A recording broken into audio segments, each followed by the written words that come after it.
Você quer ser membro do nosso canal? Confira agora os níveis disponíveis para vocês. Lembrando que você pode evoluir sempre. Nível Prata. Além de emojis e selos exclusivos, você terá acesso a cenas extras, vídeos só para membros e conteúdo antecipado. E também terá direito de vir conhecer nosso estúdio e acompanhar pessoalmente uma gravação. Nível Ouro. Você terá direito a todos os benefícios do nível Prata, mais acesso a entrevistas ao vivo pelo YouTube, prioridade na fila para visitar nosso estúdio e brindes a cada 6 meses de assinatura. Nível Platina. Além de tudo isso que já falamos, você sempre terá suas perguntas respondidas durante o programa e seu nome citado em agradecimento. Incrível, né? Sendo membro, você também ajuda o nosso canal a continuar sendo independente e trazendo informações de qualidade para vocês. Já escolha o seu nível e venha participar do nosso time.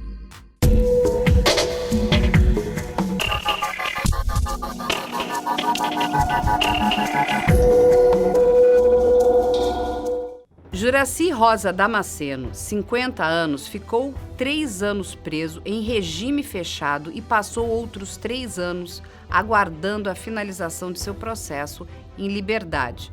Até em junho de 2019 será absolvido de todas as acusações que pairavam contra ele.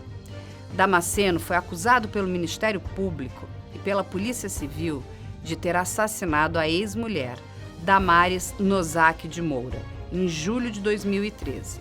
Ela foi encontrada em um terreno baldio na cidade de São Miguel Arcanjo, a 145 quilômetros da capital paulista.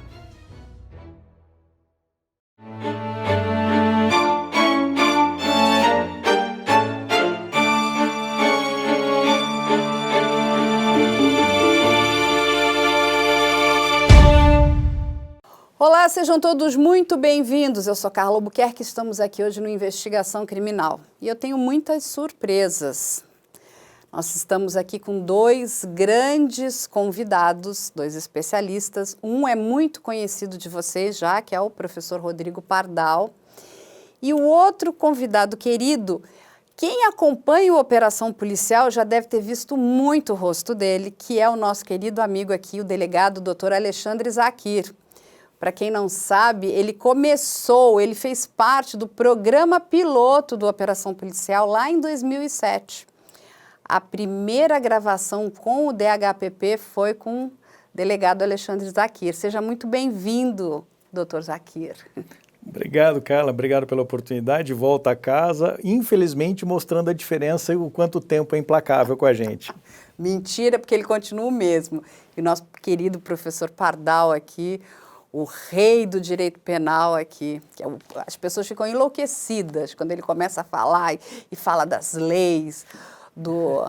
Obrigado pelos elogios aí generosos, Carla, e um prazer aí estar com a companhia nova e com certeza vai acrescentar muito que eu já percebi pelas conversas prévias aqui. Sim, as pessoas vêm pedindo muito. Cadê os delegados? Onde estão os delegados? Eu falei, não, vamos trazer os delegados porque eles são peça-chave, né, durante toda a parte do inquérito policial, né? Eles presidem o inquérito policial e aí, como eu falei para vocês, o delegado Alexandre Zakir aqui trabalhou muitos anos no DHPP, né? Ele conhece profundamente o que é um local de crime, como é o processo, né, todo do inquérito policial. Ele já esteve em outros departamentos, em outras delegacias também. E a gente trouxe hoje um caso que é um caso bastante difícil, bastante emblemático, que é o caso do Juraci Damasceno. É considerado um dos casos de uma grande injustiça, né, do nosso país.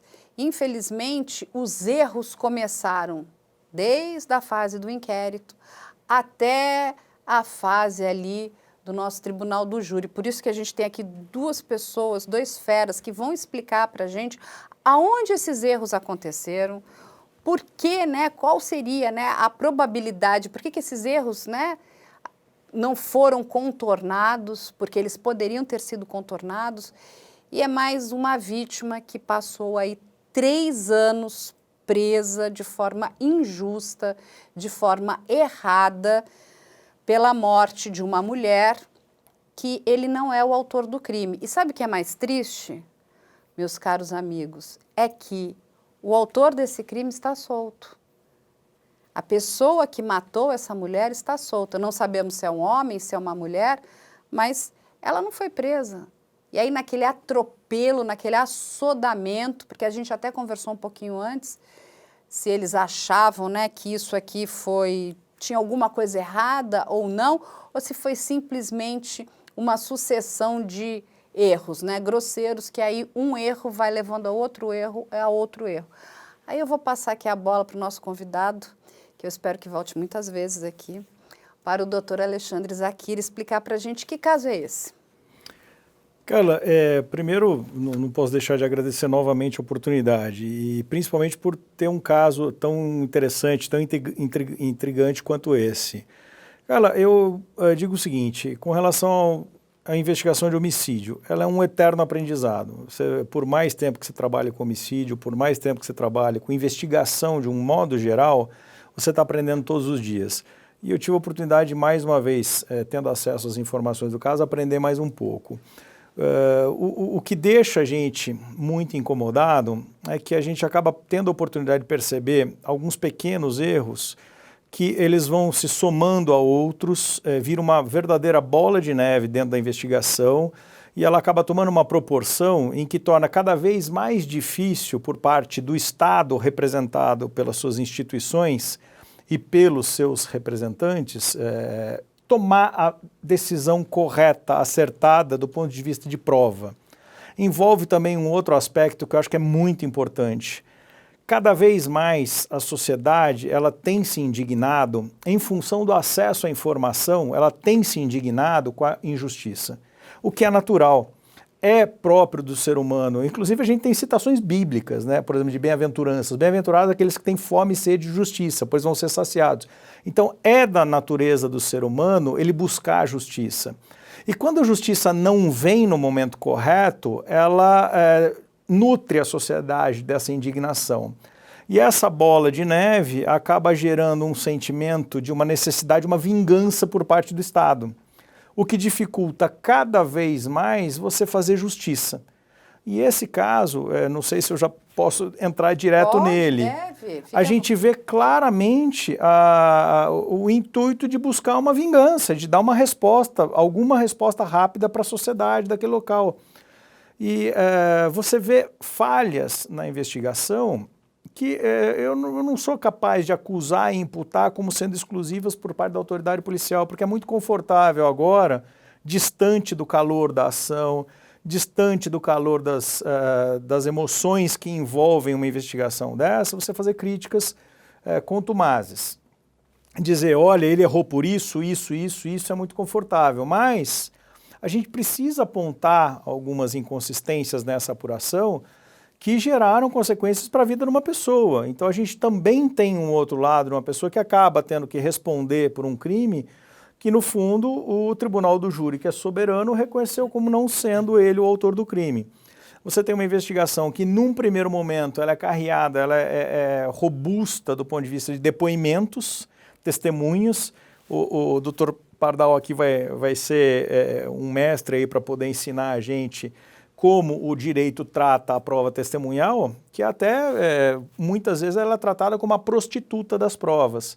Eu me lembro muito bem no início da minha academia de polícia, uma situação em que um professor, que era o professor Alage, armou com um dos alunos uma invasão na sala de aula por parte desse aluno e ele simulou que puxava uma arma de fogo e simulou 2 tiros no professor e ele pulou para trás, caiu em cima da mesa e esse cara saiu correndo de dentro da sala.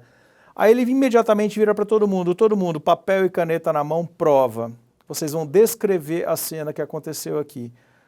Carla, ao final, cada um foi ler aquela situação e você tinha gente dizendo que ele entrou com a arma dentro do paletó, o outro entrou com a arma dando tiro para o alto, depois tiro no professor, que ele deu saiu até facada num local onde tinha uma arma de fogo. Então, assim, a testemunha, ela é muito envolvida pelos sentimentos e você vê no depoimento claramente que muitas pessoas não gostavam do comportamento do filho do Juracy, que era usuário de droga, tinha um mau relacionamento com a avó, com o avô, com a mãe, E isso envolve emocionalmente. Tinha uma suspeita de que ele teria agredido em outros momentos a esposa falecida. Então, você tem todo um cenário de emoção que começa a interferir no juízo. E eu falo que o profissional da investigação, por mais difícil que seja, ele precisa se afastar da emoção. Ele tem que agir com um profissionalismo ímpar, ele tem que ser como um médico na sala de cirurgia. Ele tem que ter a capacidade de abrir o corpo, examinar o problema e atuar. É por isso que um médico dificilmente operaria o seu filho. Ele não pode estar envolvido com essa emoção. E um investigador profissional, o investigador que faz esse papel do Estado, ele também precisa agir dessa forma. Então ele tem que se cercar de provas técnicas. Do mesmo jeito que ele ouviu e tem o lado da emoção, ele não pode se deixar levar pela pressão da sociedade. E aí eu não faço uma meia-culpa com relação ao delegado, porque muitas vezes ele também não é protegido pela própria sociedade para poder ter esse conforto institucional de enfrentar essas dificuldades, Carla. Então, assim, eu acho que precisaria ter sido mais robusta essa investigação do ponto de vista técnico. Eu senti muita falta da resposta de uma representação feita pelo delegado, pedindo ao judiciário a quebra do sigilo telefônico dos suspeitos, e que até hoje não apareceu em lugar nenhum, Carla. O Ministério Público não se manifesta acerca disso, tendo concordado com a quebra do sigilo, o Judiciário não se manifesta acerca disso, tendo deferido a quebra do sigilo, e isso não aparece, ninguém traz à tona. Até para a gente explicar para as pessoas aqui, né, o que aconteceu. A Damares, ela é encontrada morta, né? Hã? O corpo está no lago. Exatamente, nessa região de São Miguel Arcanjo, aqui que é o interior de São Paulo. E naquele primeiro momento, né, a polícia recebe uma informação de que uma testemunha avistou, né, o Juracy, que é uma coisa que a gente até vai chegar lá mais para frente com o delegado Alexandre aqui, que ele, enfim, que ela diz que viu o Juracy a 80 metros de distância, enfim, já um horário bastante tarde e tinha, parece, uma neblina, ou seja, é bastante complicado de você reconhecer pessoas nessa situação. Ela estava saindo de uma festa, né? Ela tinha bebido. Ela tinha bebido, ela tinha saído de uma festa, não é isso? Mas eu vou passar a bola agora um pouquinho aqui para o professor Pardal, mas antes eu quero complementar uma fala aqui do delegado Alexandre Zakir. Quando eu comecei a gravar os programas no DHPP, e eu cheguei para ele, eu falei assim, gente, mas isso é muito triste, né? Como é que os delegados, investigadores e essas pessoas conseguem, né, viver todo dia? Porque é todo dia que você está ali em alerta para atender um local de crime, né? Mas um local de crime de homicídio. E aí o Alexandre me falou a seguinte frase, ele falou, Carla, a coisa mais importante que a gente tem para fazer agora é dar uma resposta para a família da vítima. A família da vítima merece uma resposta. E qual é a resposta? É um bom trabalho de investigação. Então, cabe agora a essa equipe, né, de investigadores, delegados, peritos, legistas, nós vamos ter que aqui, né, descobrir o que aconteceu para que a gente possa entregar um bom trabalho para o Ministério Público, para que ele possa, de fato, né, levar à acusação quem sejam os reais autores. E ele ainda me diz o seguinte, um homicídio precisa responder 2 perguntas. Quem é o autor desse crime e qual é a motivação desse crime? Sem isso, a gente não tem nenhum caso. Não tem o autor, eu não tenho a motivação, como é que eu posso sair acusando alguém? E aí, professor Pardal, dado isso, e depois de tudo que ele falou, o que acontece, né?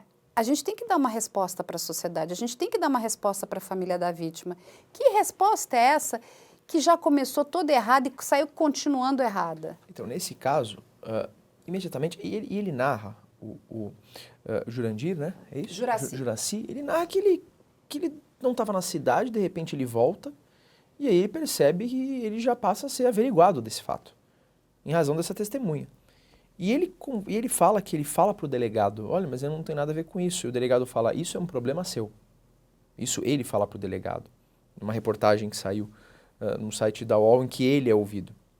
E aí ele diz isso e, de repente, é decretada a prisão temporária dele, que é uma prisão específica para investigação, é uma prisão específica do inquérito policial. E depois, quando ele é denunciado, essa prisão é convertida em prisão preventiva. Então ele passa 3 anos preso. E aí ele passa 3 anos preso, ele narra isso. Então, isso é muito importante, né? Eu acho que a gente, da mesma forma que a gente critica o processo atabalhoado, a gente também aqui não pode se colocar numa posição de paladino da moral e ficar apontando o dedo. Porque o erro foi do sistema. Porque se ele foi preso, é porque o delegado fez algo lá que talvez não foi com a devida cautela, porque teve um promotor que pediu essa prisão depois preventiva, conversão, teve um juiz que decretou essa prisão, teve o Tribunal de Justiça que manteve essa prisão, então, né, então também, então também eu não gosto de erros do sistema. Exato, eu não gosto de discurso que escolhe bode expiatório, porque a resposta nunca é tão simples assim. Né? A menos que eu queira dar uma resposta midiática para acalmar os ânimos da população. Mas não, a gente teve um erro de todo o sistema de justiça. Que começou na delegacia e foi até o tribunal, porque o tribunal também não conseguiu sacar isso pelo que estava nos autos. Porque houve habeas corpus para o Tribunal de Justiça. E o Tribunal de Justiça, ainda que o pedido fosse só, por exemplo, de soltura no habeas corpus, o tribunal pode trancar a ação penal se ele achar que é absurda de ofício. Então, é muito interessante fazer isso. Eu sou muito crítico, né? Quando se vai crucificar judiciário, peraí. Ou o delegado de polícia, não, o problema é do sistema de justiça todo. Nesse caso, o sistema todo falhou, como em outros tantos. Né? Caso Evandro, a escola base, em outros casos também. Nesse caso, o que aconteceu? E aí, o interessante a gente perceber é que ele ficou preso todo esse tempo, o processo tramitou, a gente viu a prova, ela foi mal gerida. Né? Desde o inquérito, a gente tem elementos, a gente tem uma perícia que não foi feita, que foi feita e não contribuiu com nada, e mesmo assim se forçou uma acusação. Depois você lê a denúncia do Ministério Público, a denúncia é lacônica, ela é vaga. Eu não sei nem se a denúncia não seria inepta, porque a denúncia fala que ele praticou homicídio com outras pessoas, mas não detalha mais nada. Então, se supôs alguma motivação pelo fato de ser ex-marido, mas isso não foi extraído de nada muito concreto, então foi uma ilação muito vaga. Então, a própria denúncia vaga já demonstra que não havia muitos elementos, porque senão a denúncia seria mais detalhada. Sim. Então, aí o promotor de justiça teria que ter falado, não, eu não vou denunciar ainda, eu vou fazer uma cota. A cota nada mais é do que uma manifestação que ele faz nos autos do inquérito. Agora, o processo é digital, mas na época ele faria ela físico, geralmente ele faz à mão. E ele requer o retorno aos autos para a delegacia para continuar as investigações. O promotor pode fazer isso, normalmente fazem. Mas não, já quer denunciar logo. E é aquilo, né? O promotor de justiça ele não tem compromisso com a condenação, ele tem compromisso com a lei e em aplicar o que ele acha mais adequado. E se o que ele acha mais adequado é a absolvição, é com o que ele encontra nos autos. Então, isso é um ponto muito problemático. E aí, depois de todo esse show de horrores, porque na verdade foi o que aconteceu, a gente tem que, primeiro, ainda essa autoria não foi verificada até hoje. O Juracy conta, quando ele estava preso, ele teve contato com alguns integrantes do PCC que disseram para ele, isso está na reportagem que dentro dos documentos que a gente recebeu, que alguns membros do PCC disseram que sabiam quem tinha praticado isso, mas que não podiam falar. E que, até porque parece que o sujeito que fez isso fez sem autorização do partido. Então, essa informação ele narra. Que ele teve essa informação quando ele estava preso. Então, ali o que acontece? Então a gente percebe que a gente tem um sistema que fala na persecução, depois durante o processo, o promotor de justiça, talvez imbuído por um sentimento de justiceiro, de vingança, ele tinha sido absolvido inicialmente. O promotor recorreu. O tribunal submeteu a um novo julgamento. E aí no segundo julgamento, aí sim vem um promotor um pouco mais cuidadoso com os autos e disse, olha, não tem prova, vamos pedir absolvição. E ele foi absolvido. Ao final, depois, só que ele ficou preso cautelarmente todo esse tempo. Ou seja, ele ficou preso numa prisão preventiva, sendo que quando a gente fala de prisão preventiva, para a gente decretar uma prisão preventiva, mesmo a temporária antes, eu preciso de indícios suficientes de autoria. Então alguém entendeu que havia esses indícios, que na verdade não existiam. Já conhece a loja do canal Operação Policial? O único lugar onde você encontra os produtos oficiais com as marcas das nossas séries. Temos canecas, cadernos de diferentes tipos e tamanhos, canetas e muito mais. Não vai esperar para começar a sua coleção, vai? Não, sim, a gente aqui, né, trata de vários casos, já tratamos, assim, de verdadeiras aberrações do sistema. né? E é muito importante que a nossa sociedade confie nesse sistema. Ele precisa ser um sistema à prova de bala, no sentido de que nós tenhamos certeza de que nós não estaremos condenando pessoas inocentes. Porque um dia que um inocente passe numa prisão, você já fez o mal, entende? Não adianta você, você destrói a vida de uma pessoa. E o mal é irreparável, né? É irreparável, exatamente. E aí, antes da gente continuar, eu vou pedir para eles soltarem o mapa do Brasil aqui, para a gente explicar onde é esse local aqui, para as pessoas entenderem aonde fica São Miguel Arcanjo. Então, aqui está o mapa do Brasil. Aí aqui a gente tem aqui o estado de São Paulo e nós vamos caminhando aqui para a cidade de São Miguel Arcanjo, que fica a 145 quilômetros da capital paulista, ou seja, fica muito perto de São Paulo. O estado de São Paulo é um estado, né, bastante bem montado, né, e bem capacitado para cuidar dessas questões, né, de homicídio, inclusive, é uma polícia bastante técnica. Mas aí vou voltar aqui para o delegado Alexandre e vou pedir para ele explicar para as pessoas, porque todo mundo tem muita dúvida de como é que funciona uma investigação policial. O que deveria ter sido feito nesse caso para que esses erros não tivessem acontecido? Carla, o Pardal foi muito feliz aqui quando ele aborda da necessidade da resposta rápida e que as pessoas erram justamente por causa disso, né? Eu brinco e digo o seguinte, que para toda pergunta complexa sempre há alguém que traz uma resposta simples e errada, né? É o que gera o verdadeiro caos pro sistema. Então, eu não vou simplificar a investigação, mas eu vou tentar traduzir de uma forma um pouco mais palatável. Na verdade, o crime, ele tem um caminho que precisa ser percorrido. É o iter criminis, vindo do latim, né? Tudo começa com a cogitação. Passa na cabeça de alguém que vai praticar o crime, mesmo que seja por 1/100º de segundo.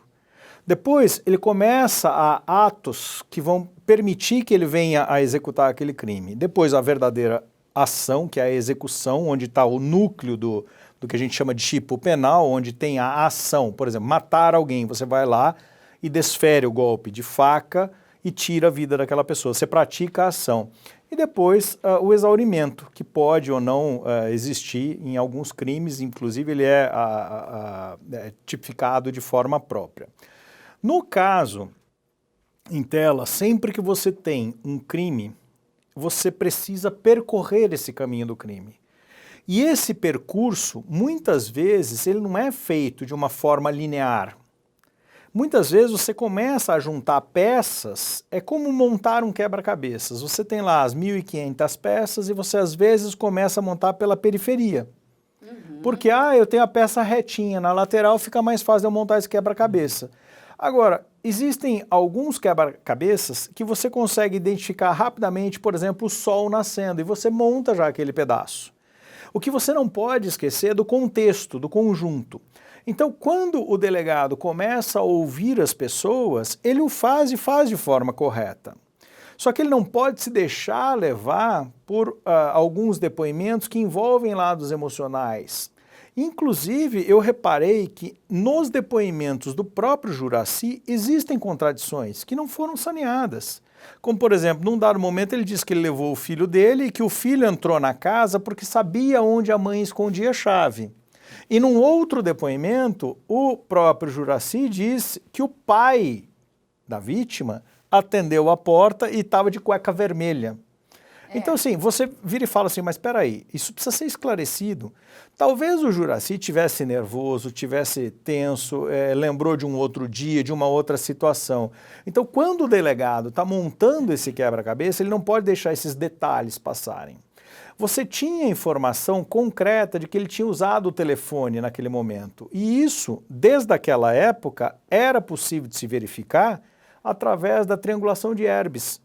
Então, é muito simples, você faz um pedido de uma quebra de comunicação, de sigilo de comunicação telefônica, com a identificação e a localização de onde estava aquele aparelho no momento em que ele disse, e você tem uma certeza técnica de que aquele aparelho se encontrava num determinado local. E aí eu consigo fazer o cruzamento disso com as informações. Exatamente. Eu tenho uma testemunha protegida que diz que estava no local em determinado momento, em determinada hora, e eu não pego o telefone daquela pessoa e não cruzo com as informações para verificar se aquele telefone, pela Herb, estava naquele local.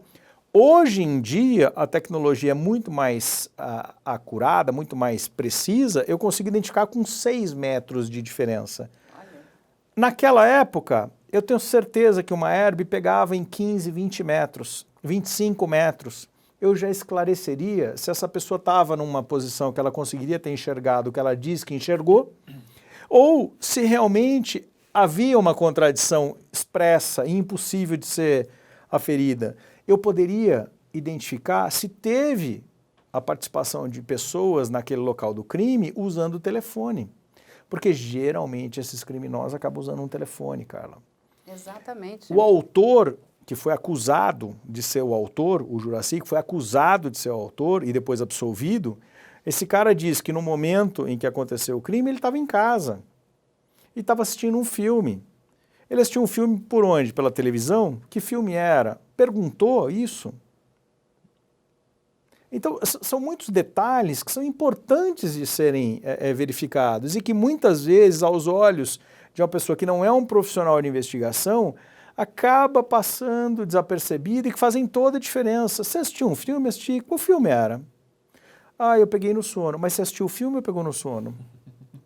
Olha, tá vendo como então, é importantíssimo? Faz muita diferença. Não, e o que o nosso amigo aqui, o delegado Alexandre Zaki, está nos contando, eu vou até ilustrar, tem um caso que é bastante icônico, que é o da Elise Matsunaga, que matou o Marcos Matsunaga. O que acontece? As Herbs, que são essas torres, né, que captam, né, os sinais de celular, colocam ela em todos os locais onde ela foi deixando os pedaços do marido. Ou seja, ela não tinha o que fazer, porque é o seguinte, achei a cabeça aqui, bati o celular dela ali, achei um pedaço da perna ali, batia ali. Só complementando, tem um outro caso que é muito bom também, que é o caso do Henri Borel, que vai a julgamento ainda, mas aonde a Monique, a mãe, disse que estava vendo um filme, não me lembro agora se era um filme, era uma série, né, no streaming chamado Netflix. O que o delegado fez? Pediu a oitiva lá da Netflix a quebra do sigilo para saber o que eles estavam assistindo. E aí, no processo que nós tivemos acesso, o que acontece? Ela não ligava a Netflix há 4 dias. Veja o que é um bom trabalho policial, porque ele, inclusive, vai checar a informação que aquela determinada testemunha, né, ou o acusado vai estar passando para a autoridade policial. Mas, professor Pardal, o que acontece? Quando um caso desses ocorre, e a gente está falando aqui de uma cidade do interior, né? Aonde a gente para pensar que é um local mais tranquilo, né? Quando a gente vai comparar aqui com os grandes centros. E, inclusive, eu já recebi até informação, e o próprio delegado pode confirmar aqui ou não, que as pessoas, inclusive, elas têm mais acesso, né, ao delegado, porque como as cidades são menores, você acaba sabendo quem é o delegado, quem é o investigador, porque não tem tantas delegacias assim. As pessoas são mais conhecidas, não é um local aqui, como, por exemplo, São Paulo, dependendo de onde você vai passar, você não sabe quem é o delegado da área, quem é o batalhão de policiamento militar, mas nessas cidades menores você costuma até saber quem é. Né? Não que você vá precisar, mas é que as pessoas se conhecem, elas têm uma proximidade. E aí o que eu vou lhe perguntar é o seguinte, essas pessoas, número 1, é o que ele acabou de falar, elas acabam se confundindo, elas ficam, e eu vou até contar uma coisa aqui, que eu acho que o professor não vai se importar que eu conte, porque ele já até falou outra vez aqui, a mãe dele é uma psicóloga, uma psicanalista. Eu queria entender por que as pessoas têm tanto medo, né? Elas ficam com tanto... Quando elas precisam dialogar com a autoridade policial, porque ela passaria, cumprimentaria, mas no momento que ela tem que ir até lá, prestar esclarecimentos, ela já começa a se apavorar. Ela é uma coisa de um pavor e faz parte da nossa vida, né? Um crime aconteceu e a gente precisa ajudar naquele crime. E aí, eu vou pedir para você complementar, o que acontece? Eu até acabo entendendo um pouco o Juracy, porque ele entrou no sistema, né, de moer carne. Ele foi moído do outro lado. Coitado, esse homem ali... O que você acabou de falar, o Ministério Público, que deveria, né, estar ali trabalhando com a verdade dos fatos, ele não estava fazendo isso. Isso é muito interessante. Em relação a esse medo, que eu chamaria de temor, para usar um termo mais específico, que é mais um temor, basicamente tem alguns motivos, e aqui é interessante a gente lembrar, né, do Foucault, né, quando ele fala da microfísica do poder. Né? Por que é microfísica? Porque quando ele está falando de relação de poder, ele não está falando de relação de poder entre um Estado e outro, não.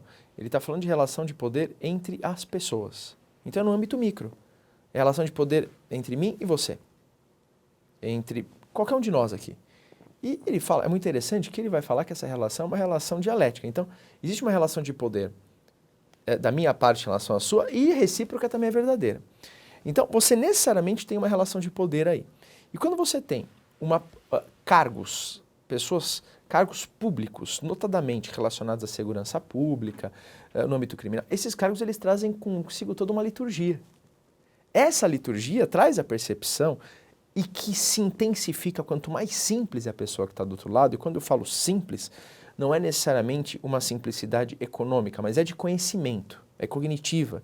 Então, a pessoa ela não sabe muito bem o que ela pode fazer, quais direitos ela tem, ela não sabe muito bem até onde a autoridade pode ir, o que a autoridade pode fazer, então isso gera um temor. Se você não sabe exatamente o que você pode fazer, o que um juiz pode fazer na sua frente, aonde que ele vai agir que vai começar a ser ilícito, você não tem esse conhecimento. Então você fica com temor, primeiro você está vulnerável. E vulnerável diante de alguém que representa uma parcela do Estado que tem algum tipo de poder coercitivo. Isso acontece não só em relação ao delegado, mas em relação ao juiz numa audiência. Então, isso dificulta muito. E aí, eu faço até uma meia-culpa aqui em relação ao próprio sistema como um todo. O sistema também não colabora. Porque a pessoa chega até um fórum, e uma pessoa muitas vezes muito simples, ela encontra aquele ambiente altamente litúrgico, formal, um juiz que está sentado num tablado um pouco mais alto que ela, que já intimida, com terno e gravata, com um promotor, aquela coisa extremamente séria. Então isso afugenta a pessoa, isso distancia, isso não traz a pessoa para ela sentir a vontade para falar o que ela precisa. Engraçado que a gente só percebe isso quando se trata de, por exemplo, audiência criminal, em que você tem uma vítima que é criança. Aí você tem aquela lei, que é uma lei de 2017, se eu não me engano, da oitiva especializada, porque aí você não é nem o juiz que faz essa oitiva, é um assistente social. E muitas vezes eu já vi caso no fórum em que, quando não tinha essa lei, o juiz bom, o que ele fazia? Ele sentava no chão com a criança e mandava encher de brinquedo, e aí, enquanto ele estava lá com a criança no chão, ele ia colhendo o depoimento, as informações, porque aí ela soltava. Agora, então, mas isso, na verdade, impacta um adulto também, só que num outro nível, mas também impacta um adulto. Então, a pessoa fica intimidada por esse temor. Esse temor é inerente, justamente por toda a liturgia que o sistema judicial traz. E quando eu falo sistema, não é o judiciário, mas todo o sistema de justiça. Aquelas palavras difíceis, 2/3 das palavras são faladas, ele não vai nem entender o que significa, né? Então, isso distancia as pessoas, isso faz com que a justiça seja menos acessível. Porque eu preciso colher informação de maneira mais fidedigna para que eu possa ter um processo mais próximo da realidade. O processo nunca vai reconstruir exatamente a verdade. A gente chega naquilo que a gente acredita que foi, até porque, e um ponto interessante que foi falado aqui, com relação à testemunha. A prova testemunhal, por que tradicionalmente tem essa expressão de ser a prostituta das... Porque a prova testemunhal, e eu não falo isso porque a testemunha vai agir de má fé. Não é isso. Até porque se ela agir de má fé, depende do que ela fizer, ela praticar crime de falso testemunho. Não é isso. É porque a testemunha, por se tratar de uma percepção que a pessoa tem sobre um fato, ainda que quando eu fale de um fato, Carla, aquele exemplo doutor Alexandre, que ele falou do mesmo fato objetivo foi relatado de maneira diferente por várias pessoas.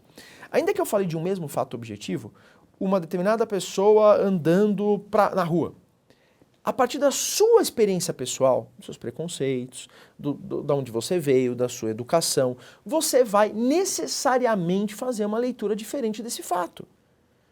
Por mais bem intencionada que você esteja. Porque você vai carregar com você fatores que constituem a sua persona e que vão fazer com que você interprete esse fato de maneira diversa. Então, isso daí, que é uma questão de gestão da prova básica, isso tem que fazer com que uma testemunha dessa, que fala, olha, eu vi de noite, não tão perto, eu tinha bebido, o delegado tem que falar, pera, deixa eu ver isso direito.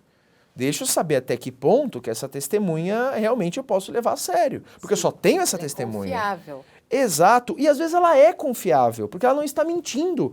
Ela só está com a percepção dela falha ou nublada porque é um ser humano e porque nós temos percepções. Não tem como eu separar o objetivo do subjetivo.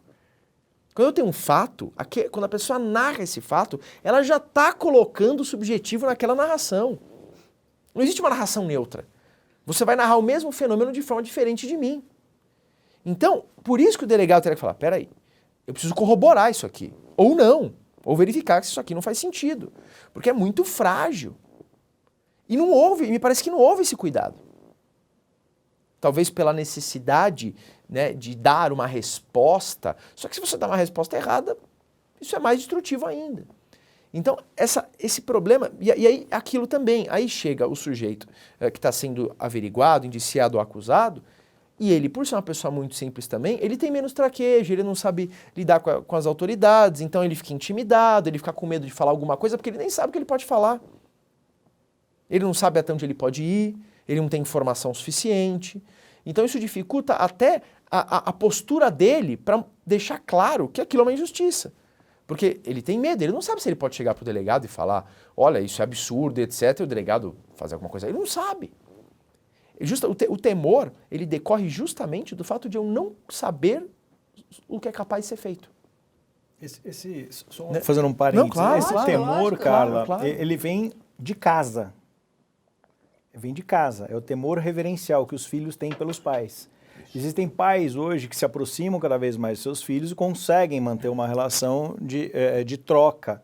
Agora, isso vem da origem do berço da gente. Então, quando você tem uma situação como essa, que o Pardal aqui foi muito feliz na abordagem dele, você precisa de todo o aparato do Estado para poder impedir essas injustiças. Então você tinha lá uma promotora de justiça que deveria, por obrigação funcional, ter analisado as pequenas falhas e ter apontado essa injustiça, ter apontado esses deslizes que eventualmente podem ter acontecido.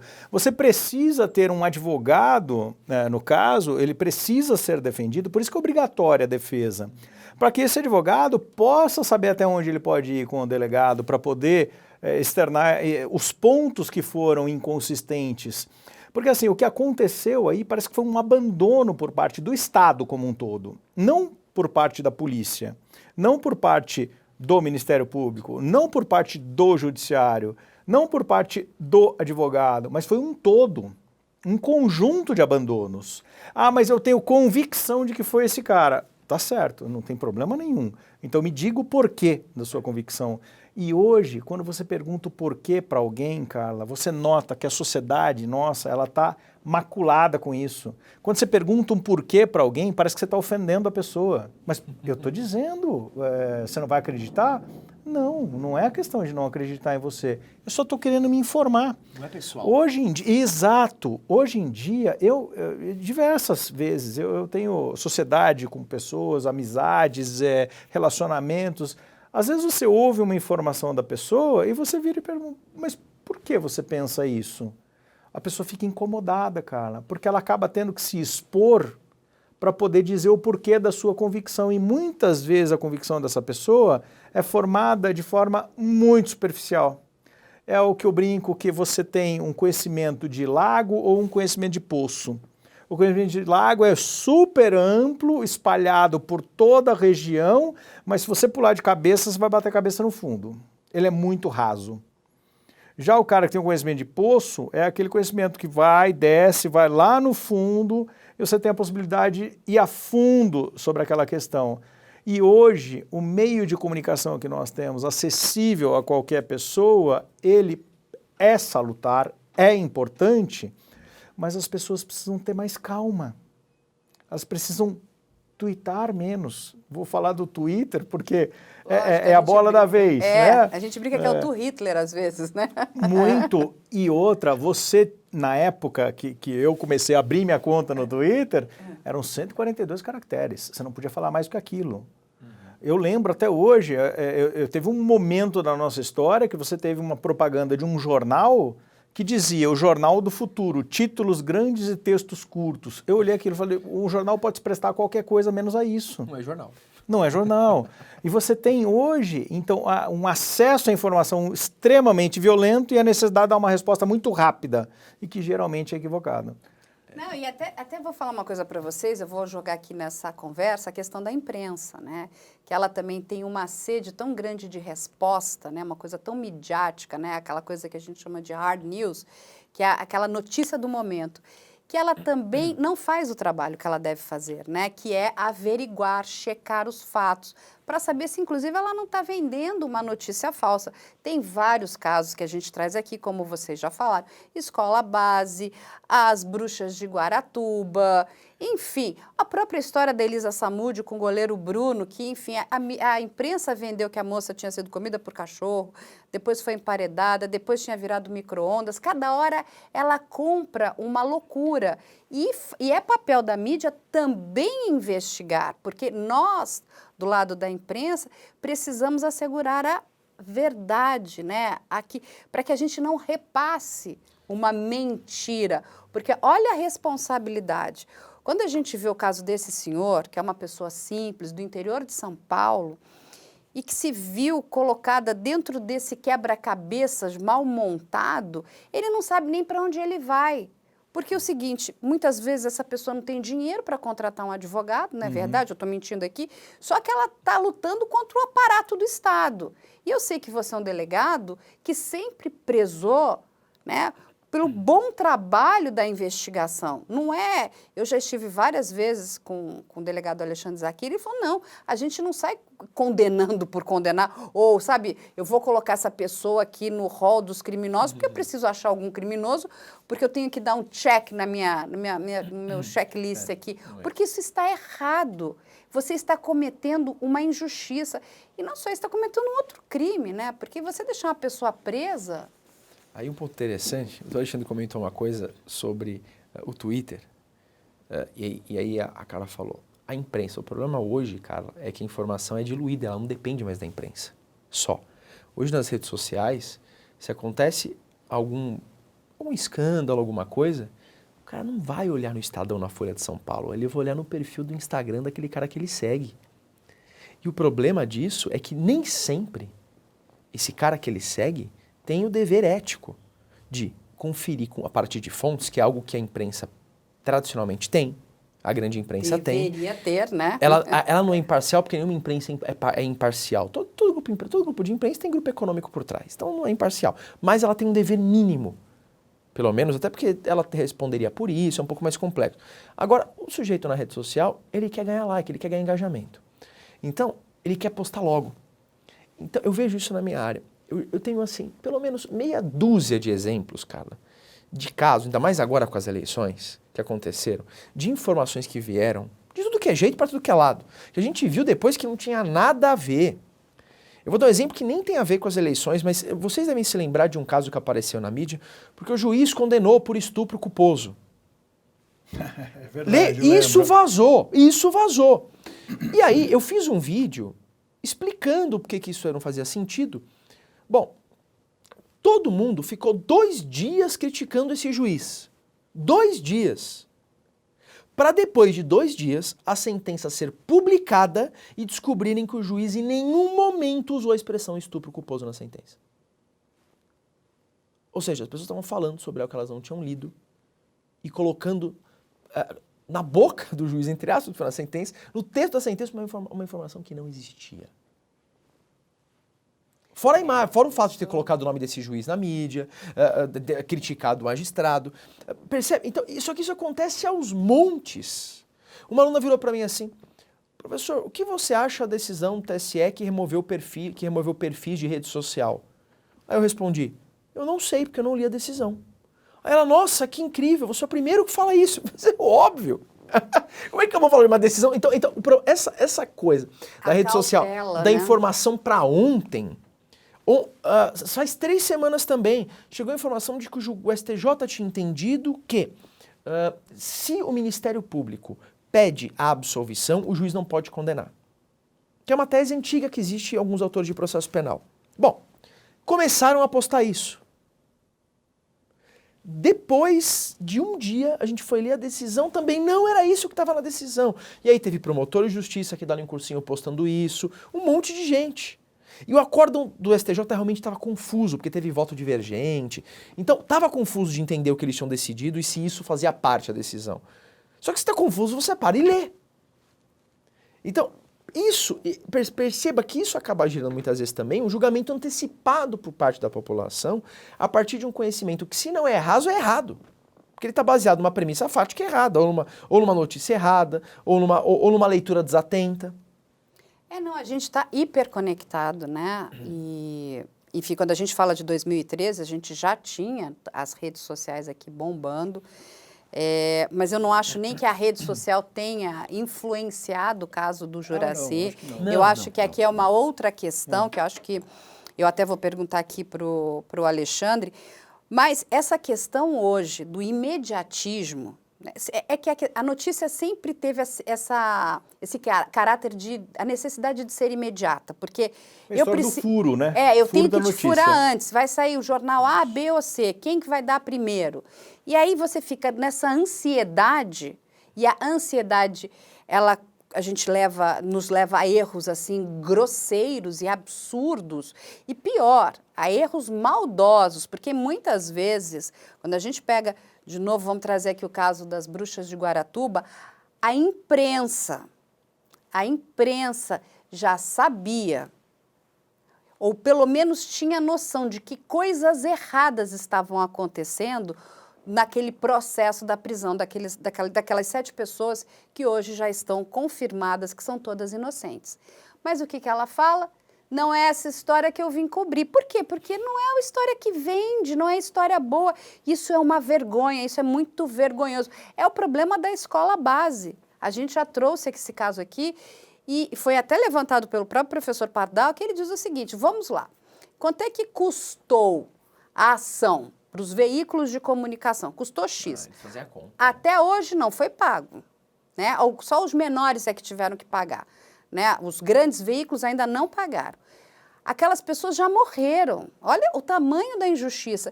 Mas quanto é que eles lucraram naquela época? Porque aquilo não saía do jornal, aquilo ganhou uma mídia absurda. Então, quando ele pesa o seguinte e fala assim: vamos deixar mais um pouquinho desse jeito, porque está vendendo o jornal, isso está muito bom, Se entendeu? Se a conta fechar, ele faz de novo. E isso é muito triste, porque a gente está lidando com vidas humanas. Então, tudo é dinheiro, é só dinheiro. E aí você lida com pessoas que são muito vulneráveis, muito simples. Mas eu vou voltar aqui para o Alexandre e vou fazer uma pergunta para ele.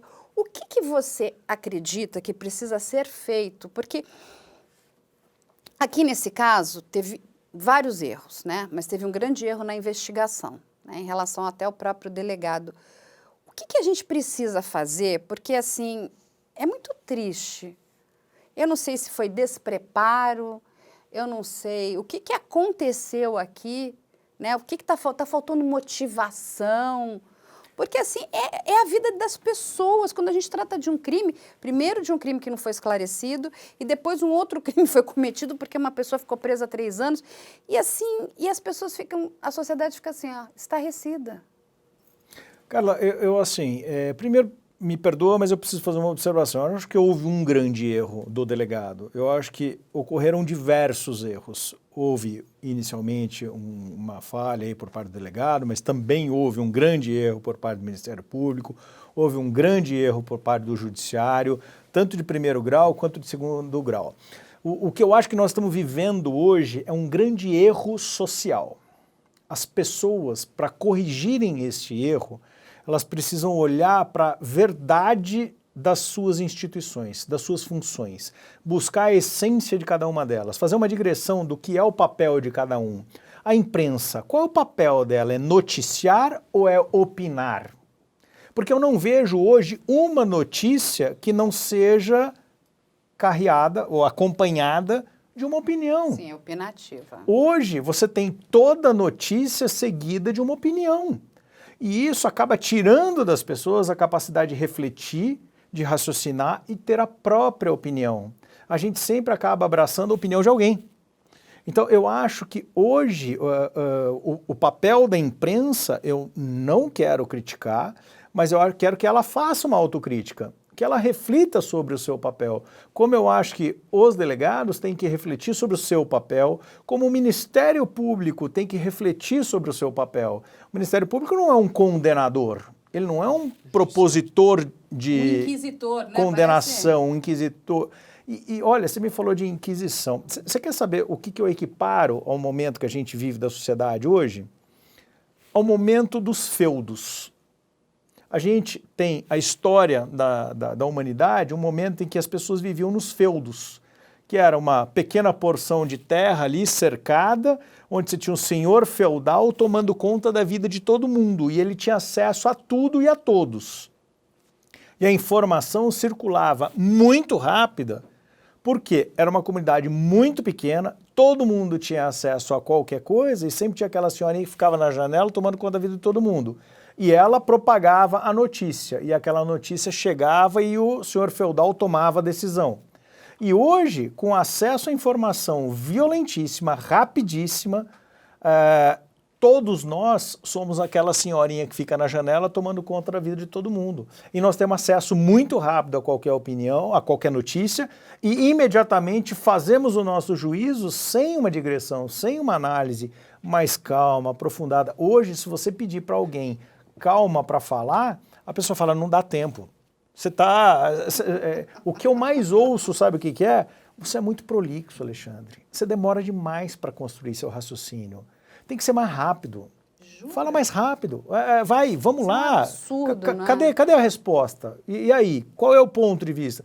Muitas vezes eu tenho a vontade de dizer para os meus filhos o que eu acho que eles deveriam fazer.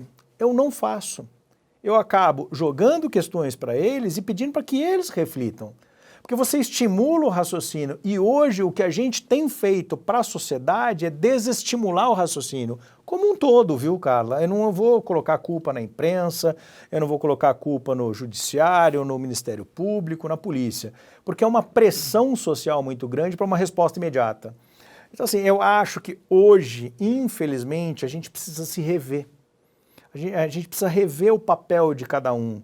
E o que é fundamental e que as pessoas não enxergam é o tamanho da pressão que esse delegado deve ter sofrido para poder dar uma resposta urgente. A quantidade de telefone que ele deve ter recebido e falado. Escuta, e aí, quantas pessoas você já ouviu? Não, mas eu estou fazendo diligência. Cara, resposta rápida para a sociedade.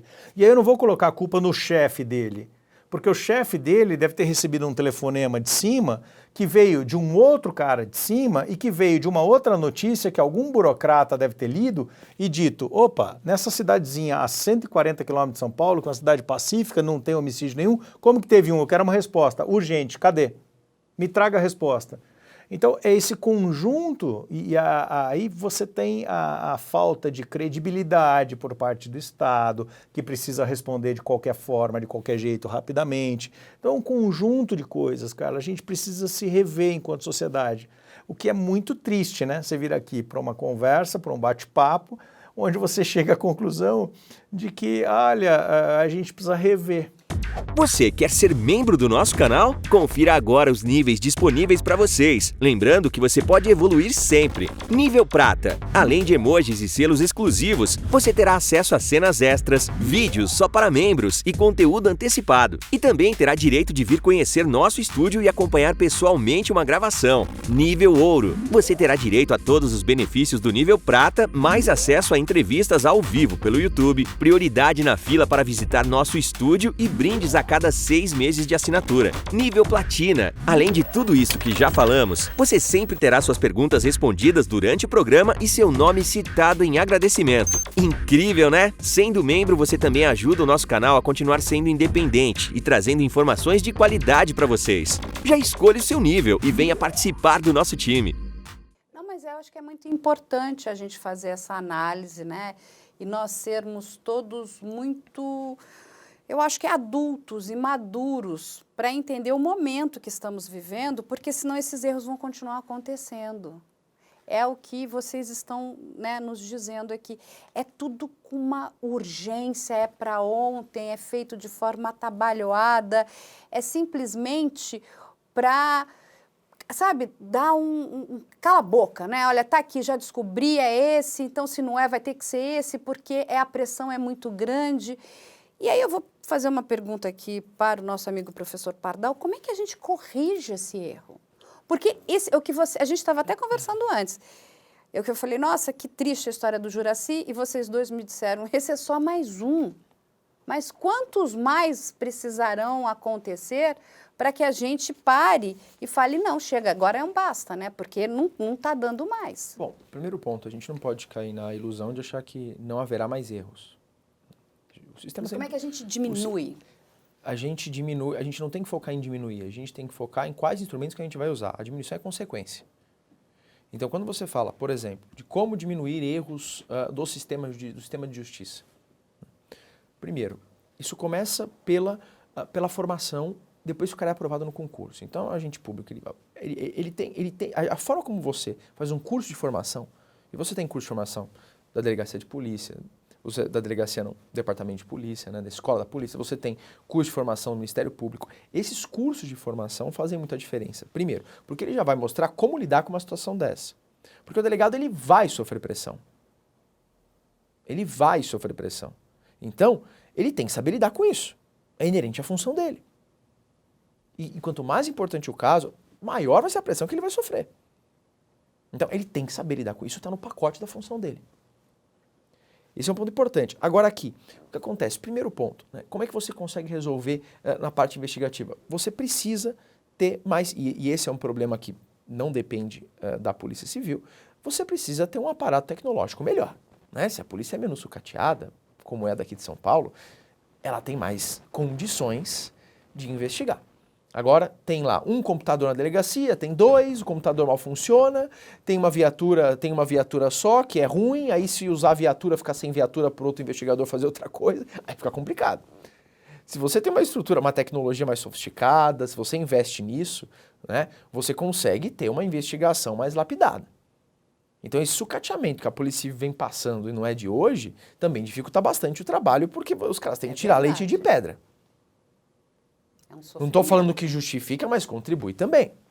Não justifica, mas contribui. Explica muita coisa. Muita. Explica muita coisa, esse é um ponto. Muita coisa. E não é uma questão de passar pano, é questão de analisar a realidade. Pegando um gancho no que o Pardal está falando, me perdoa te cortar, mas só para acrescentar e tentar colaborar com o teu raciocínio, Pardal, que eu estou achando ele muito bom mesmo. Não adianta eu pegar uma Ferrari e dar na mão de um motorista de táxi, e nem adianta eu pegar um táxi e dar na mão de um Lewis Hamilton. E se eu puser os dois para correr, nenhum dos dois vai conseguir tirar o resultado esperado naquele ambiente, naqueles equipamentos. Então, assim, do mesmo jeito que eu tenho que qualificar melhor os profissionais, eu tenho que dar condições para que eles se mantenham na profissão, porque hoje a evasão da atividade policial é gigantesca.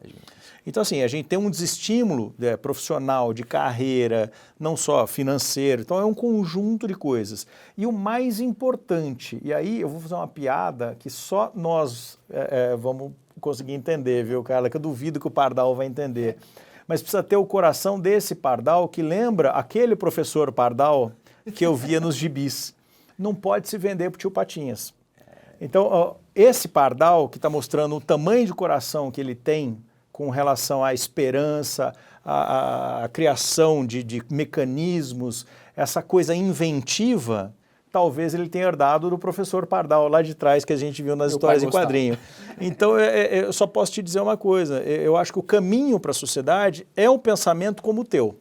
essa vontade de acreditar, de buscar o melhor do ser humano e não simplesmente jogar a pedra e criticar. E aí, cara, também vai o elogio ao que o teu programa está fazendo, que é uma contribuição social inquestionável, porque você não está criticando ações puramente. Você está refletindo sobre erros, sobre problemas, sobre situações que aconteceram e que causaram um reflexo na sociedade que pagam um preço muito caro por isso. Sim, muito caro, né? E a gente, assim, eu acho que um dos pilares mais importantes de tudo isso é a gente conseguir trazer consciência, né? Conseguir também educar as pessoas em relação do que é o trabalho, como ele estava falando. Se a gente não entender todo o processo, não adianta eu ficar apontando, falando, olha, a polícia não funciona, eu não sei, porque a gente está sempre reclamando, né? É um queixume, mas a gente precisa entender o que está acontecendo. E eu acho que um ponto interessante também, porque eu comentei o lado da polícia. Isso. Mas tem o lado do Ministério Público e da magistratura. Eu fui estagiário do Ministério Público 4 anos, porque depois de formado eu prorroguei, e sou assessor desembargador há 10. Então, eu fiquei bem próximo ali, né? E como eu dou aula de direito penal, naturalmente eu sempre tive muitos amigos, ou pelo menos pessoas que dão aula comigo, que são delegados de polícia, porque a gente acaba dividindo matéria, porque eles dão aula de processo penal, de legislação penal especial. No Damásio eu dei aula 10 anos, e dei aula, por exemplo, com o Sanini, que é delegado, e vários outros delegados. E agora no GRAN, que é em Brasília, também divido matéria com vários delegados, o delegado federal. Então, eu vejo também o que eles me contam. Então, assim, no caso do Ministério Público e da Magistratura, a situação é um pouco diferente, no sentido de quais problemas que eu identifico. Por quê? Porque são carreiras que não são sucateadas como a Polícia Civil, falando aqui de São Paulo pelo menos, que é a realidade que eu conheço melhor, né? O que eu acho absurdo, porque eu acho que o delegado teria que ganhar igual juiz, igual promotor. Eu não vejo por que diferenciar, mas enfim, deveria, para mim, deveria acompanhar a remuneração, o subsídio do promotor e do juiz, para mim é básico, mas enfim. Então, ali o problema é o que acontece. Primeiro, o que eu percebo tanto em relação, muitas vezes, ao Ministério Público, à magistratura, talvez seja para delegado também, mas acho que esse problema do ferramental da Polícia Civil é mais grave, que é a questão da vocação. Esse mercado de concurso, eu posso falar porque eu estou nele há mais de 10 anos, o cara hoje, ele quer prestar o concurso, não necessariamente porque ele sonha com aquilo. Ele quer prestar o concurso porque ele quer poder ter um cargo com vitaliciedade para não precisar mais se preocupar com dinheiro, para ter conforto. Só que se ele não tiver a mínima vocação para esse cargo, e o cargo público, ele não é algo, depois de 10, 15 anos que você está lá, ele não é algo empolgante. Porque o dia a dia é entediante, é maçante. Carla, quando você pega esses casos, é divertido para você aqui, no sentido não divertido de positivo, mas que você se empolga, porque você pega de vez em quando, mas depois que você pega na mesma semana 30 furtos de supermercado, 15 tráficos de 5 gramas de maconha, é tudo muito parecido. Um outro caso que te choca, um outro caso que é diferente. Então, se você não gostar do que você faz, você vai fazer mal. Porque você só vai querer se livrar daquilo. Então tem que ter um pouco de vocação, ou pelo menos você tem que se identificar com aquele cargo. Senão você vai se frustrar, você não vai aguentar fazer aquilo, e você vai todo dia, quando você chega no seu gabinete, você só não vai ver a hora de ir embora. Então também tem esse ponto, mas é uma culpa também do mercado de preparatório que vem de um sonho, aquela coisa. E aí o candidato começa a prestar qualquer coisa porque ele quer passar em qualquer coisa. E aí ele presta delegado, Ministério Público e magistratura, como se fosse tudo a mesma coisa. E são funções absolutamente diferentes. Então, esse é um ponto muito complicado também, porque eu percebo a pessoa passa, depois de 10 anos ela não está nem aí mais pro gabinete. E geralmente depois presta concurso para cartório, né? E aí depois ela quer ficar rica, ela quer prestar cartório para ficar rica, isso né? É um erro horroroso. Então esse é um primeiro ponto. E aí percebe que um sujeito desse, ele tende a fazer o trabalho mal feito. E outra coisa também, as instituições crescem de modo a terceirizar o trabalho. Então todo mundo tem tanto assessor, mas não importa, você tem que ler o que você está fazendo, porque você que assina. Então, esse cuidado, né? Eu acho que esse senso de responsabilidade, né, do promotor juiz olhar e falar, eu vou dar uma canetada aqui, mas eu ferro uma pessoa com essa caneta. É a vida de uma pessoa. Sabe? Então é muito cuidado. Aconteceu hoje isso, olha que interessante. Eu estava vindo para cá, aliás, atrasei para chegar até por causa disso. Não atrasou o programa, mas eu cheguei um pouquinho depois, eu sempre chego com uma folga, porque o desembargador me ligou quando eu estava vindo para cá, aí ele me ligou e falou, você não sabe, fiz um habeas corpus agora, e tinha lá um caso de roubo, tive que soltar. Falei, por quê, doutor? Ele falou, não tinha prova nenhuma de que foi ele. Era um habeas corpus, eu tive que soltar, não tinha prova. Aí ele falou assim, eu fico incomodado, porque é um crime grave, mas se não tem prova eu não posso ser justiceiro. Correto. Mas eu quero mostrar, mas isso é para mostrar, e percebe que ele ligou para o assessor, ligou para mim, por quê? Porque ele quis dividir aquilo, porque ele ficou angustiado. E é isso que eu estou falando, que as coisas não são simples, e às vezes, cara, quando você pega um processo que é mais difícil, e eu não sei se com o delegado também tem essa mesma coisa, às vezes você pega um processo que é mais difícil, isso acontece muito e você está em dúvida, sabe o que você faz? A gente fala que a gente deixa o processo um pouco de canto. Você deixa ele ali, aí você volta para casa, pensa o que você vai fazer, no dia seguinte, aí você conversa com alguém, porque às vezes a resposta não vem de imediato, às vezes precisa maturar um pouco a ideia. Você lê o processo e fala, poxa, será que tem prova? Será que dá para condenar? Será que não dá? Sabe, eu estou fazendo um processo lá, ligo para o desembargador, aí ele fica em dúvida, aí eu penso, no outro dia eu volto com o processo, aí eu leio mais alguma coisa. Então, quando eu vejo isso, eu só penso nessas pessoas que na rede social, claro que não é o caso, porque na época não se dava dessa forma, mas que hoje elas leem 5 linhas e já vem falar que o cara é culpado. Eu leio um processo de 200 folhas, eu fico às vezes alguns dias para resolver e o cara que em 5 minutos leu já quer saber se tem prova ou não. Então, é muito, entendeu? Não é só amadorismo, isso é patético. Não, mas isso é uma coisa muito importante o que vocês estão falando, né? Eu acho que essa mentalidade de que as pessoas precisam ter quando elas vão ocupar esses cargos, que elas primeiro têm um poder muito grande na mão delas, elas precisam de verdade dar uma resposta, né, para a sociedade em relação a esses crimes, porque são crimes, a gente aqui trata de crimes que são muito graves, né, crimes contra a vida, mas entender principalmente que isso não é um jogo que eu quero fazer isso aqui porque eu quero ter um benefício financeiro no sentido, eu vou me tornar promotor ou juiz porque eu quero, né, tá com o meu final do mês garantido ali. Porque é muito sério o pardal, entendeu? E aí, quando até vou aqui contar não é um segredo, né? Vou contar, as pessoas sempre me perguntavam por que você foi querer tanto trabalhar com essa área que acabou sendo um pilar tão importante na minha vida, que é a questão do investigação criminal. As pessoas achavam que no começo era porque eu tinha passado por aquela questão, eu vivi a história, né, da Daniela Pérez, eu fui uma das últimas pessoas a estar com ela. E eu expliquei para as pessoas que não foi, aquilo foi um momento muito traumático na minha vida, mas não foi por causa daquilo. A investigação criminal, eu nunca vou esquecer, eu estava uma vez com o Alexandre Zaquir, ele falou, esses casos nós precisamos, número 1, dar voz à vítima e número 2, a gente precisa dar uma resposta para a família dessa vítima, em primeiro lugar. Essa família merece. E aquilo ficou na minha cabeça. A gente precisa trazer voz à vítima e essa vítima não teve a voz dela escutada porque o trabalho foi mal feito do começo ao fim. Foi criada uma grande injustiça, um homem que não tinha nada a ver com o crime acabou sendo, né, preso por um determinado período de tempo, que não é pequeno, são 3 anos.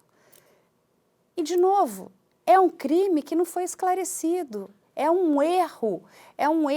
E esses erros, eles são muito graves. Porque não é um erro que eu troquei uma folha, um documento e depois eu destroco, está tudo bem. Nós estamos lidando com vidas humanas.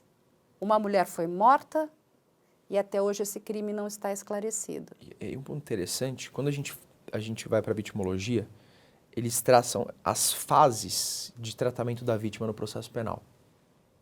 Então você tem uma primeira fase, que é uma fase de completa invisibilidade da vítima. Então você passa desde a persecução até o processo, a vítima é uma figura que praticamente não existe. Ele é ouvido e acabou, ninguém se preocupa com ela. Essa é uma primeira fase. A segunda fase é aquela fase em que você começa a ter uma percepção da vítima, mas ainda muito tímida. Então você se preocupar com a vítima quando ela vai ser ouvida, em garantir ali, naquele momento, é pontual. E a terceira fase, que a gente não alcançou ainda, é essa preocupação holística de amparo com a vítima. Não é só tratar a vítima com respeito quando ela for depor, que já é um momento doloroso para ela. Porque a gente tem que lembrar que ela é vítima do crime, depois ela passa, ou os familiares da vítima, né, que seja, se a vítima for falecida, no caso do homicídio consumado, E depois ela passa por um processo de vitimização secundária, quando ela vai narrar aquele fato na autoridade, porque também não é agradável para ela ter que narrar aquele fato de novo.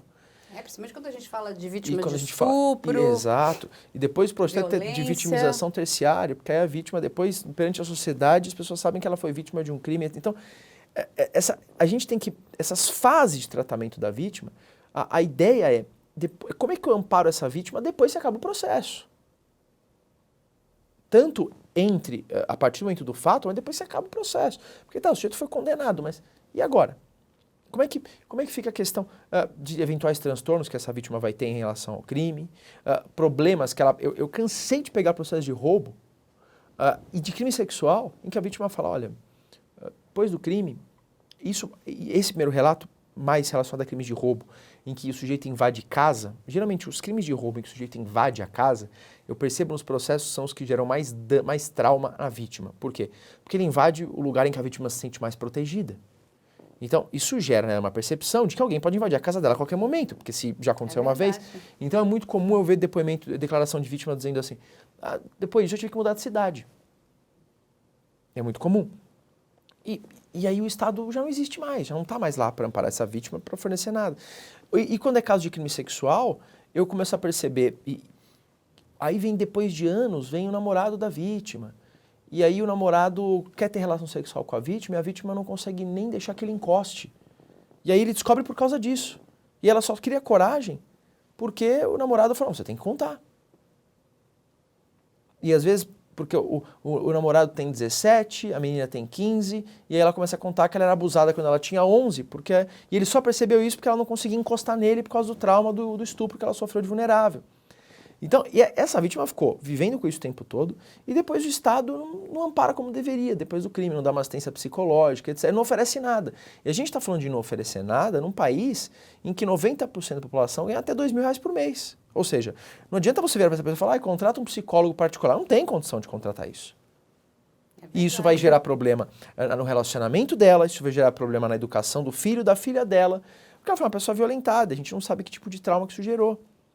Então, esse amparo à vítima, ele precisa ter... A gente não vê isso. A gente tem, no máximo que a gente tem na nossa legislação, aquela lei de proteção à vítima e testemunha, mas que não é bem esse enfoque, é muito tímida. E ela cuida, na verdade, daquela proteção processual para que a pessoa possa relatar certos fatos, para que ela se sinta protegida na sua integridade física. Então, é algo muito tímido ainda. Sim, sim. E essa dificuldade que o Pardal está colocando, e de uma forma muito importante, de jeito nenhum querendo minimizar a participação do Estado, nós temos um agravante ainda, que a sociedade que a gente vive hoje, nem a família tem feito esse papel perante a vítima, o que é muito triste. Porque, assim, infelizmente hoje, as famílias, elas não encontram mais aquele modelo, vou dizer, tradicional, não no modelo tradicional de homem, mulher e filho, mas o modelo tradicional onde os pais têm um cuidado e uma ascensão sobre a sua descendência, no sentido de formar, de amparar, de trazer para perto, de cuidar, de dar segurança até que aquela pessoa possa começar a caminhar com as próprias pernas. Eu brinco, cara, que a melhor coisa que a minha mãe fez para mim, na minha vida, foi me botar para fora de casa assim que eu terminei a faculdade. Porque senão eu estaria me formando como muitos com os quais eu convivi, que ficaram tendo o aconchego, a caminha quentinha de casa e vivendo naquele ambiente ultra protegido. Você cria um ser humano muito frágil para enfrentar os problemas. Agora, por que ela fez isso? Porque ela teve consciência de que ela formou uma boa base. E eu acho que hoje a gente precisa se preocupar, enquanto sociedade, formar essa boa base nos nossos filhos, para que a gente possa passar para eles essa proteção, que eu não estou querendo tirar da responsabilidade do Estado, pardal. Agora, fica muito claro, o Estado tem que ter o seu papel, tem que preencher esse espaço, porque é de fundamental importância o Estado responder à altura da expectativa da sociedade. E a expectativa da sociedade hoje é cada vez maior, graças às informações, aos meios de conhecimento, ao acesso a tudo isso. E se o Estado não executar um bom serviço, ele tem que ser responsabilizado. E aí deixa eu só fazer agora uma pergunta, porque aqui nós temos duas vítimas. Uma que foi assassinada e uma outra que foi injustiçada. O que deve acontecer? Porque a gente tem um crime que não está esclarecido. Com relação E a gente tem um homem que foi injustiçado. Com relação a que foi assassinada, pela data do fato, a princípio não houve prescrição ainda. Então essa investigação teria que se dar. Né? Porque é um crime cuja autoria não foi descoberta. Então essa investigação não está arquivada, não está encerrada ainda. Esse é o primeiro ponto. Claro que conforme o tempo passa, as coisas começam a ficar mais difíceis. Conforme mais o tempo passa, a investigação começa a ficar mais difícil, porque as provas vão se perdendo e etc. Esse é o primeiro ponto. Com relação à vítima do Estado, né, e não do homicídio propriamente, me parece que aí ele chega a comentar numa notícia de processar o Estado, etc. Eu não sei se há um processo contra o Estado. Ainda não há nada. Ele gostaria de ter, né? Porque assim, esse homem perdeu tudo. Ele não consegue trabalho, ele perdeu todo o pouco dinheiro que ele tinha. Ele tinha uma fazenda. Exatamente. A família acabou se afastando, porque você imagina, durante todo esse processo, ainda mais numa cidade pequena, do interior, as pessoas o viam como um homicida, né? Ele tinha o ponto interessante que me chama a atenção no relato dele. Ele antes, fora a questão econômica, né, que ele ganhava 12 mil reais por mês, tinha uma fazenda, hoje ele ganha 1.000 e etc. Mas o que é interessante é que ele fala, ainda que eu ganhe uma indenização de R$1 milhão, isso não vai sentir que foi reparado o tempo que eu fiquei preso. Esse é um ponto importante, esse tempo que ele ficou preso, o dinheiro não vai compensar isso. Tanto que ele fala uma coisa até curiosa, ele fala assim, eu não queria... Esse R$1 milhão que, supondo que eu ganhasse R$1 milhão num processo de indenização, eu não teria, isso nem é o mais importante para mim, ele fala. Sabe o que eu queria? Ele fala, eu queria que, para mim seria mais justo. Claro, não estou dizendo que isso é correto, mas é interessante para a gente entender a cabeça do sujeito. O parâmetro de justiça dele, ou o que para ele é importante. Ele fala, para mim seria mais justo se as autoridades que participaram do processo ficassem 3 dias na cadeia. Eu fiquei 3 anos. Eu não estou dizendo que teria que ser isso, mas é para a gente entender que o que ele está dizendo com isso a dor que ele tá sentindo. O dinheiro não vai reparar o que eu passei, porque o problema dele é um problema de uma perda indevida de liberdade. E isso não tem como ser reparado. Isso não quer dizer que o Estado não tenha que indenizar, mas é para deixar claro que é um erro tão grave, qualquer erro envolvendo liberdade é tão grave, que esse erro jamais vai ser reparado. Assim como a gente tem erros, por exemplo, de certas incursões que matam pessoas inocentes em lugares, em comunidades, etc. Isso não vai ser reparado. Não. Não adianta você matar, você querer indenizar a mãe do garoto que sofreu um tiro porque algum despreparado lá atirou. Isso não vai ser reparado. Não adianta. Não há como voltar ao status quo ante. Você não vai retornar. Não vai trazer o filho dela de volta, não vai recuperar a liberdade que ele perdeu durante 3 anos indevidamente. Então, é o menos pior que se faz, mas não é o suficiente. Por isso que a atitude preventiva aqui que é necessária, porque isso não deveria jamais ter acontecido. Né? Então, esse é um ponto importante também. Essa frase dele ela é elucidativa, na medida que ele está dizendo, olha, a indenização para mim também não vai me deixar satisfeito. E não é porque ele quer mais indenização, é porque o correspondente pecuniário não vai fazer com que as coisas voltem ao que eram antes, porque não dá mais para voltar. Exatamente, ele não consegue ter a vida dele, aquele período que ele passou de volta, né? Aquilo não volta, o estrago já foi feito. E o estrago, nesse caso, é muito grande, né? É gigantesco, irreparável. Eu consigo entender o que ele fala, eu consigo entender essa posição, mesmo não concordando com o que ele fale. Sim, ninguém aqui está dizendo não, que está claro, certo. Claro. É o simbolismo. Não, porque é a dor dele, né? Até deixar claro, porque o comportamento dele, eu entendo, não concordo, porque ele busca quase que uma vingança, né? Porque, olha, o que eu sofri, eu quero que o outro sofra também. Pelo menos 3 dias. Não vai reparar não vai reparar. Então, assim, o que eu entendo dessa situação toda é que a gente precisa cada vez mais estar atento às injustiças, porque elas são irreparáveis. O que a gente pode é contornar uma situação ou outra, minimizar o problema. Agora, reparar uma injustiça é algo impossível.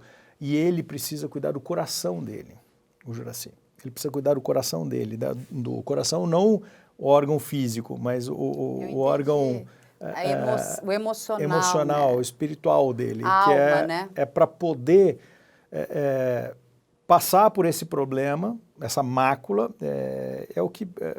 não gosto muito de citar frases aí de efeito, mas você precisa endurecer sem perder a ternura. Passou por isso, machucou, olha, força, coragem, mas não perca a ternura, não se afaste do sentimento.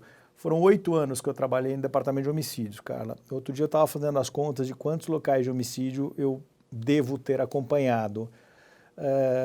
Por Deus, eu não carrego comigo as emoções desses locais, porque seria humanamente impossível sobreviver de forma sadia, de forma saudável e constituir uma família, ter amigos e viver num ambiente tamanha barbárie. Depois de ver tanta barbárie do ser humano. Então, assim, eu acho que o recado que a gente pode deixar para a sociedade é que a gente tem que vigiar, tem que estar atento.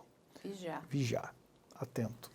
Bom, eu agradeço a vocês dois, muito obrigada, né, pelo tempo que vocês disponibilizaram para a gente falar um pouquinho do caso do Juracy, mas eu acho que é mais do que falar do caso do Juracy, é falar dessa questão da injustiça, porque outros casos vão aparecer e a gente vai estar aqui analisando. Eu quero saber, você gostou, Alexandre? Carla, mais do que gostar, eu quero deixar claro aqui que eu tenho que agradecer primeiro a oportunidade de conhecer o Pardal, que foi um cara que me deixa cada dia que passa na minha vida com mais tranquilidade, porque eu vejo gerações novas vindo aí com equilíbrio, com seriedade, com muito conhecimento. E agradecer você, cara, ter lembrado de mim depois de tantos anos. Imagina, e me dado de eu quero novo saber, essa você vai oportunidade. voltar mais vezes? Vai, Se né? for convidado, volto. Olha, tá vendo? Então a gente vai ter mais vezes o delegado Alexandre aqui. O professor Pardal já faz parte do coração da investigação criminal, as pessoas ficam enlouquecidas. Eu quero mais falas do professor, porque o que eu acho que é a coisa muito importante do programa é colocar as pessoas para pensar, sabe? É tirar as pessoas da sua zona de conforto, né? Entender, a gente sempre fala da importância também do contraditório. Muitas vezes, quando a gente começou com o programa, as pessoas tinham muita dificuldade de entender os advogados de defesa, e eles são importantes, porque o Pardal aqui muitas vezes já nos diz o seguinte: sem eles, e se não for, né, dada a ampla defesa, esse processo vai ser anulado lá na frente, aí não adianta ficar chorando, né? O que aconteceu lá, vamos pegar o caso do Bernardo Boldrini, daquele menino, Boate Kiss, olha aí. Então, a importância, de novo, por que a defesa também é importante para corrigir as injustiças? Escola Base, Bruxas de Guaratuba, entre muitos outros casos, agora o do Juracy na mão da gente. E é importantíssimo o trabalho da polícia, a gente vai trazer mais o delegado Alexandre Zakir, que vai explicar para a gente porque esses crimes são horrendos. Eu sei que a grande maioria, graças a Deus, né, não é só de homicídios, mas o que acontece, como a gente acabou abraçando o Brasil inteiro, é caso que chega de todos os locais. A gente acaba atendendo o Pará, a gente acaba atendendo o Rio Grande do Sul, a Bahia, Mato Grosso, São Paulo, Rio de Janeiro, Espírito Santo, é tudo, né? Goiás, tá de todo Paraná. Não tem um canto a que a gente não tenha cuidado. Então, acaba que o número é muito alto, né? E cada sucesso. Mas assim, é importante a gente ajudar a população, porque de alguma forma a gente acaba, inclusive, alertando em relação à violência doméstica, porque quando uma pessoa que está sofrendo violência doméstica e não entende que está sofrendo, mas ela começa a falar, gente, mas olha o que aconteceu com aquela pessoa, né? Eu estou numa situação muito parecida, a gente acaba ajudando, a gente mostra a importância daquele que tem uma informação que pode ajudar a elucidar um crime, que ele vá e que ele, né, ajude a polícia, porque sem isso, fica, né, é um jogo de mãos amarradas. Então, a gente vai educando aos pouquinhos a nossa sociedade. Eu sempre digo assim, eu não quero mudar o mundo, não tenho a menor pretensão, né? Eu já passei, né, da barreira dos 50, então eu não tenho mais essa pretensão. Mas se a gente conseguir ajudar uma pessoa, eu digo que a gente já está fazendo muito. E a gente vai conseguindo plantar aí boas sementes. Bom, gente, vão ficar aqui as redes sociais dos nossos convidados. Só perguntar, posso passar a sua também, não posso? Pode, tranquilo. Então, vão ficar aqui as redes sociais dos nossos convidados, do professor Pardal, do delegado Alexandre Zakir. Entre em contato com eles, são pessoas super abertas, receptivas. vão estar sempre também trazendo boas informações para vocês. Vai ficar aqui novamente também as nossas redes sociais, o nosso e-mail. Quem quiser mandar sugestões, tirar dúvidas, é op@medialento.com.br. Quem quiser saber mais sobre a questão aí do trabalho do delegado Alexandre aí durante os anos que ele viveu aí no DHPP, também podem perguntar para ele. Ele é super aberto, ele é um grande amigo. E, gente, a gente encerra aqui hoje com esse caso e voltamos na semana que vem com um novo caso para vocês. Eu agradeço a toda a minha equipe e a gente se encontra na semana que vem.